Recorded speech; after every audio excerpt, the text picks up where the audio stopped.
সামরিক হেলিকপ্টারে করে দেশ ছাড়ছেন নেপালের ক্ষমতাচ্যুত প্রধানমন্ত্রী কেপি শর্মা ওলি। বাংলাদেশের পর এবার একই ধরনের দৃশ্য দেখল বিশ্ববাসী।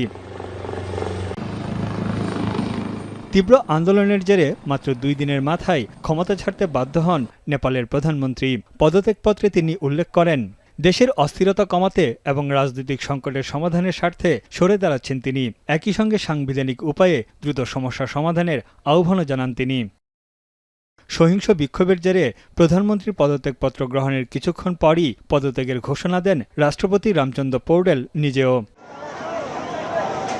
এর আগে কারফিউ উপেক্ষা করে মঙ্গলবার সকাল থেকেই বিক্ষোভে নামে আন্দোলনরত জেনজি শিক্ষার্থীরা।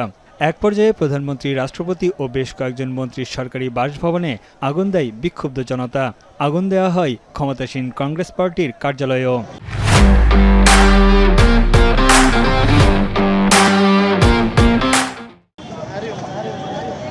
প্রধানমন্ত্রীর বাসভবনে অগ্নিসংযোগের পর উল্লাস করতে দেখা যায় ছাত্র জনতাকে। এমনকি একটি ভিডিওতে দেশটির অর্থমন্ত্রীকেও ধাওয়া করতে দেখা যায়। তবে প্রধানমন্ত্রী, রাষ্ট্রপতির পদত্যাগের পরও রাজপথ ছাড়ছে না আন্দোলনকারীরা। একটি কাঠামোগত সরকার গঠন না হওয়া পর্যন্ত বিক্ষোভ চালিয়ে যাওয়ার ঘোষণা দিয়েছে জেনজি শিক্ষার্থীরা।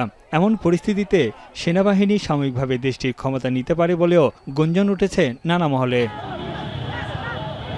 বিক্ষোভ থামিয়ে আন্দোলনকারীদের সংলাপে বসার আহ্বান জানিয়েছে নেপালের সেনাবাহিনী সহ বিভিন্ন নিরাপত্তা সংস্থা। আলোচনার মাধ্যমে সমস্যা সমাধানের কথা বলছে রাজনৈতিক দলগুলো। আন্দোলনকারীদের শান্ত হওয়ার আহ্বান জানিয়েছেন কাঠমান্ডুর মেয়রও। এদিকে আন্দোলনের জেরে নিরাপত্তা ইস্যুতে বন্ধ রয়েছে কাঠমান্ডুর ত্রিভুবন আন্তর্জাতিক বিমানবন্দর।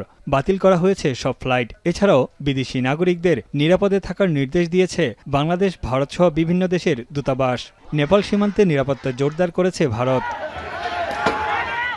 বিক্ষোভের মুখে সোমবার মধ্যরাতে সামাজিক যোগাযোগ মাধ্যমের নিষেধাজ্ঞা তুলে নেয় সরকার।